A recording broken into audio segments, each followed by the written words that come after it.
September 3, 2025 బుధవారం. So ప్రస్తుతానికి మన కలికిరికి సంబంధించి ఏం రేట్లు వెళ్తానో ఏమన్నది మీకు ఈ వీడియోలో తెలియజేస్తాను చూడండి. నేటితో పోల్చుకుంటే అంటే దిగుమతి ధర తగ్గిందా లేదా పెరిగిందేమో ఈ వీడియోలో మాట్లాడుకుంటాం. దిగుమతి బాగానే వస్తున్నాయి. వేలంపాట్లు అయితే సేమ్ టు సేమ్ నేట్లాగే జరుగుతుంది. ఒక 20-30 కొంచెం అటు ఇటుగా కలికిరి మార్కెట్ అయితే జరుగుతుంది.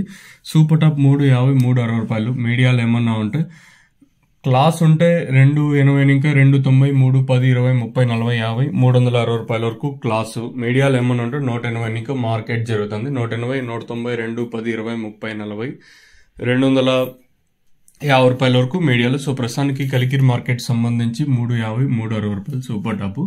ఇది ప్రస్తుతానికి ఉన్న అప్డేట్. ఇంతకు నుంచి పెరిగే ఛాన్స్ అయితే లేదు. వేలంపాట్లు అయితే కంప్లీట్ అయిపోయినాయి కలికిరి మార్కెట్లో. నెట్తో పోల్చుకుంటే వేలంపాట్లు 30-40 కొంచెం అటు ఇటుగానే కలికిరి మార్కెట్ అయితే జరుగుతుంది. ఇది కలికిరికి సంబంధించి ప్రస్తుతానికి ఉన్న ఇన్ఫర్మేషన్. నేను చెప్పే తెలుగు మీకు అర్థం కాకపోతే పైన స్క్రీన్ మీద 2 నెంబర్లు ఉన్నాయి కదా, 2 నెంబర్లు కాల్ చేసి మీరు అడగచ్చు. సో ప్రస్తుతానికి కలికిరికి సంబంధించి 350, 360 రూపాయలు సూపర్ టాప్. క్లాస్ ఏమన్నా ఉంటే ప్రస్తుతానికి 270, 280 ఇంకా 290, 310, 20, 30, 40, 50, 350, 360 రూపాయలు సూపర్ టాప్. ఇది కలిकिरी संबंधित अजफन super top in Kalikiri tomato market 350 and 360 rupees. अभी तक 350 रुपए तक चल रहा है आज कलिकिरी टमाटो मार्केट में. మీకు ఎవరికైనా తక్షణంగా బుధవారం బుకింగ్ చేసుకోవాలనుకుంటే పైన స్క్రీన్ మీద 2 నెంబర్లు ఉన్నాయి కదా, ఆ 2 నెంబర్లు కాల్ చేసి మీరు బుకింగ్ చేసుకోవచ్చు. ప్రతి ఒక్కరికి ఆర్టీసీ నవత డోర్ డెలివరీ అవైలబుల్గా ఉంటుంది.